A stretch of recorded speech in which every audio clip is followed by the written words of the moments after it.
महाराष्ट्र के सांगली में भारी बारिश के बाद शहर के एक बड़े हिस्से में 10 फुट तक का पानी भरा है। एक मंजिला मकान पानी में डूब चुका है। पानी के बीच फंसे हजारों लोगों तक मदद पहुंचाने के लिए एनडीआरएफ की टीम लगी हुई है। एबीपी न्यूज संवाददाता मनोज वर्मा ने सांगली के अलग अलग हिस्सों में जाकर हालात का जायजा लिया। रिपोर्ट देखिए।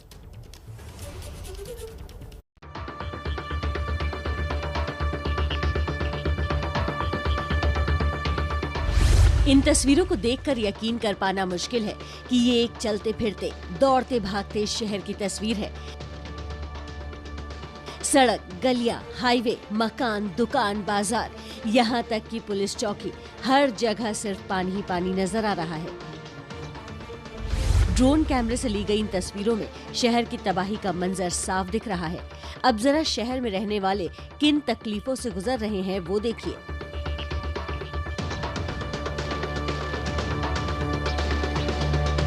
महाराष्ट्र के सांगली में हालात बेहद खराब हैं। सांगली शहर तक पहुंचने वाले रास्ते पर भी पानी भरा है। जिन सड़कों पर कभी गाड़ियां दौड़ती थी, वहां अब नाव चलाई जा रही है, लेकिन हर किसी को नाव नहीं मिल पा रही, इसलिए जरूरत पड़ने पर कमर तक पानी में डूबकर जाना पड़ रहा है। एबीपी न्यूज की टीम एक ट्रैक्टर की मदद से सांगली तक पहुँच पाई। और पानी की जो तस्वीरें अब हम आपको दिखाने जा रहे हैं, आप भी ये पानी देखकर दंग रह जाएंगे। एक एक मंजिल पानी इस पूरे सांगली शहर में दाखिल हो चुका है और लोग छतों पर आपको नजर आ रहे होंगे। जिस बोट में हम बैठे हुए हैं, ये एक रेस्क्यू बोट है जो लोगों को यहाँ से लाने और ले जाने का काम कर रही है। सर, आपका नाम क्या है? मेरा नाम Datta Patil, royal Krishna rescue force. Sir, ये पानी यहाँ पर कब आया और अभी की स्थिति की बात करें तो कैसी स्थिति है यहाँ पर? कितने फीट पानी भरा होगा यहाँ? अभी जैसे हम जिस रूट से जा रहे हैं उस अभी 15 फीट के करीब पानी है। ये अभी मतलब गांव जो है, लोकल एरिया है, उसके अंदर पानी आया है और हम 4 दिन से अभी रेस्क्यू कर रहे हैं। पूरे हम कम से कम 5-6 हजार लोग को हम रेस्क्यू किया है। आप देख सकते हैं कितनी भयानक तस्वीरें हैं।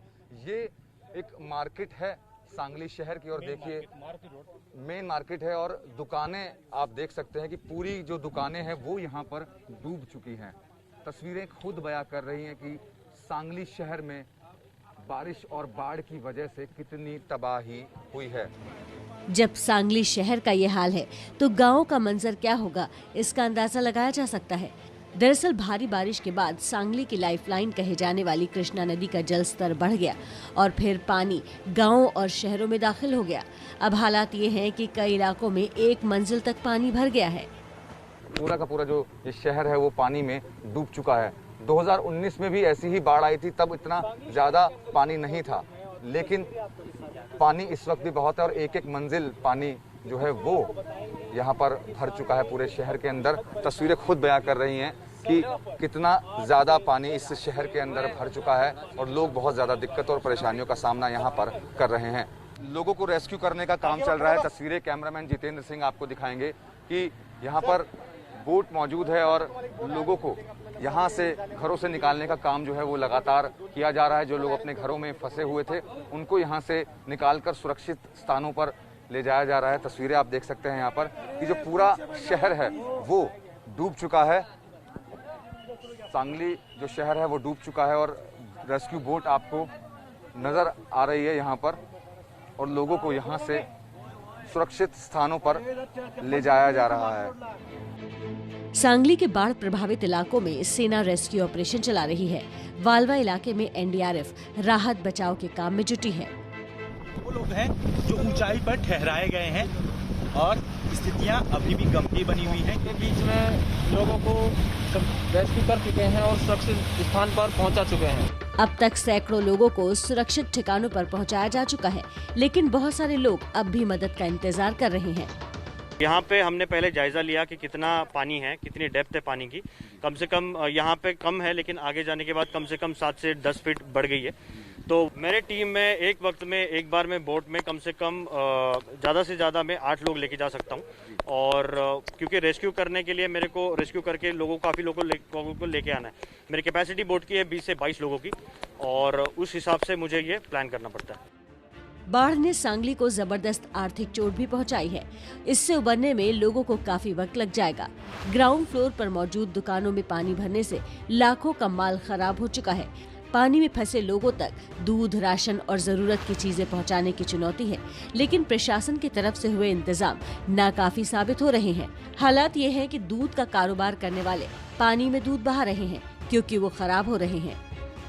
कुछ लोग हमारे साथ मौजूद हैं और दूध का इनके पास पूरा ड्रम है, उसको फेंक रहे हैं। क्यों फेंक रहे हैं आप इसको? ये बाहर ही नहीं जा रहा तो दूध क्या करेंगे इसका? ये बाहर ही नहीं जा रहा दूध तो क्या करेंगे? उसको फेंकना ही पड़ेगा। बहुत क्या है दूध है, दूध बाहर ही नहीं जा रहा है। पानी से ये हो रहा है, सांगलोड़ी से बाहर जाने के लिए कोई रास्ता नहीं है तो कहाँ बिकेंगे हम? ये दूध जो हर रोज बिकता है ये बिक नहीं पा रहा, जो कलेक्शन है वो इधर से आउट बाहर नहीं जा पा रहा। तो अभी जो ये ऐसे पूरा ये दिन भर का 5वां कैन है जो अभी हम इसको पानी में छोड़ रहे हैं। ये जो दूध है अभी हर रोज एक किसान का 1 कैन निकलता है। इतने ये सब जो है मेरे दोस्त, ये सब फार्मर, सबका 4-4, 5-5 गाय है। उनका डेली कलेक्शन पर डे सुबह शाम का 1-1 कैन रहता है। 1 कैन तकरीबन ये जो है 40 लीटर का होता है। अभी ये सुबह से 5वां कैन है जो अभी हम पानी में छोड़ रहे हैं। इसका जो डेली कलेक्शन है जो बाहर जाता था, लेकिन बारिश की वजह से जो बाढ़ आई है उसकी वजह से अभी पूरा रोड पैक हो चुका है। तुम्हाला दूध आणि बाकी कसं पोच करायचं सांगा।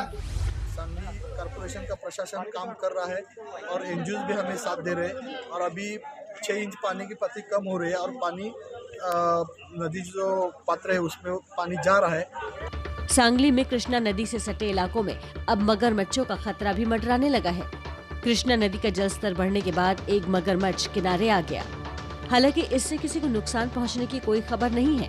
2019 में भी सांगली शहर में बाढ़ का पानी भर गया था, लेकिन उससे सबक लेकर प्रशासन ने ऐसा कोई उपाय नहीं किया जिससे लोगों को ऐसी मुसीबत से बचाया जा सके। मैदानी इलाकों का ये हाल है, पहाड़ी इलाकों से भी कोई अच्छी तस्वीर नहीं मिल रही है। हिमाचल प्रदेश का ही हाल देख लीजिए। यहाँ के किन्नौर में भूस्खलन की अलग अलग घटनाओं में 9 लोगों की मौत हो गई और 3 लोग घायल हो गए। इस घटना पर पीएम मोदी और राज्य के मुख्यमंत्री सीएम जयराम ठाकुर ने दुख व्यक्त किया। किन्नौर पहुंचे पर्यटक भी घटना की चपेट में आ गए। मारे गए लोगों में राजस्थान, छत्तीसगढ़ के पर्यटक शामिल हैं।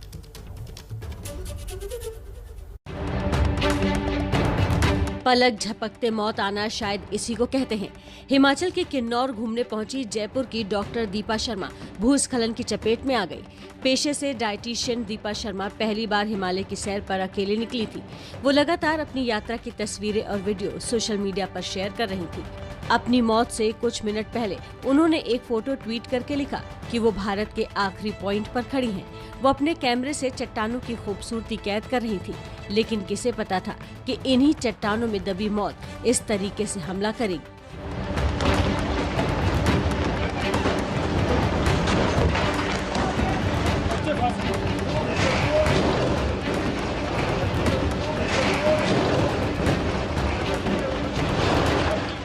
इस तबाही की शुरुआत हुई बटसेरी के पास चट्टानों के गिरने से।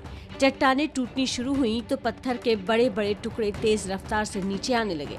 इस घटना को कैमरे में कैद कर रहे लोगों की चीखें सुनकर आप उस वक्त के हालात का अंदाजा लगा सकते हैं। एक बड़ी चट्टान लोहे के एक पुराने पुल पर गिरी और देखते ही देखते मजबूती से खड़ा पुल बीच से टूट गया।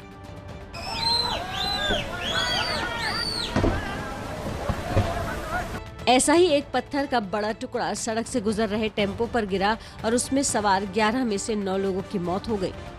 हादसे का शिकार होने वालों में सीकर का ये परिवार भी शामिल है। परिवार के 3 लोग, माँ, बेटा और बेटी किन्नौर घूमने आए थे, लेकिन होनी को कुछ और ही मंजूर था।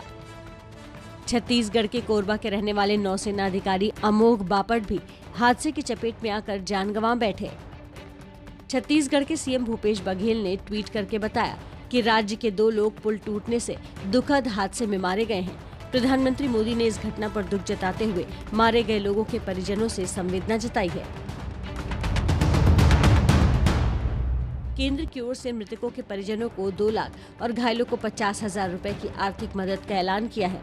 इस बीच मौसम विभाग ने 27 जुलाई का अलर्ट जारी किया है। आज और कल भी भारी बारिश की चेतावनी दी गई है।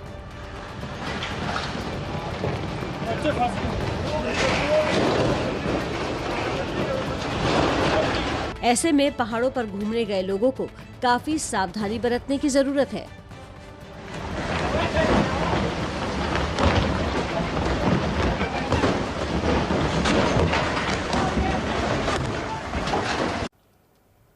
मध्य प्रदेश भी कुदरत के प्रहार से अछूता नहीं है। मध्य प्रदेश पर भी मौसम की मार पड़ी है। राज्य के अलग अलग शहरों के लिए मौसम विभाग ने ऑरेंज और येलो अलर्ट जारी किया है। देखिए मध्य प्रदेश में कुदरत के कहर की तस्वीरें।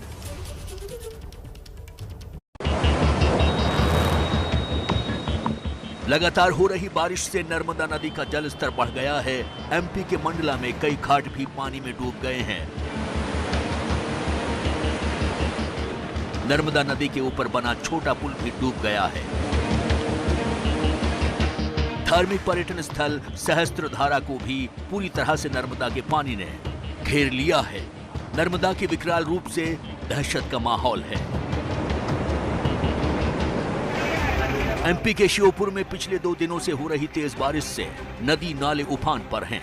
सड़कों पर पानी की इतनी तेज धार है कि बड़ी बसों का भी आगे बढ़ना मुश्किल है। पानी के तेज बहाव में बस फंस गई और छुप गई। दहशत के मारे 4 यात्री जान बचाने के लिए कूद गए, जिन्हें किसी तरह बचा लिया गया। एमपी के ही राजगढ़ की तस्वीर देखिए।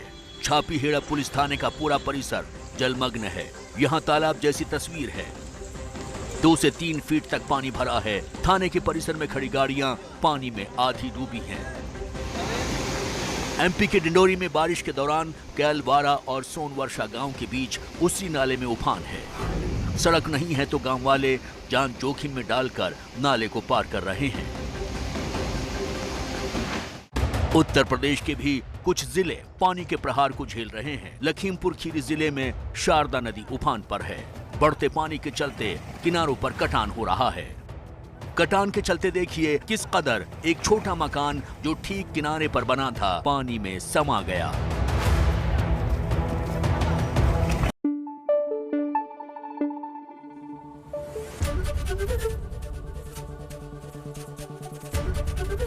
एबीपी न्यूज आपको रखे आगे।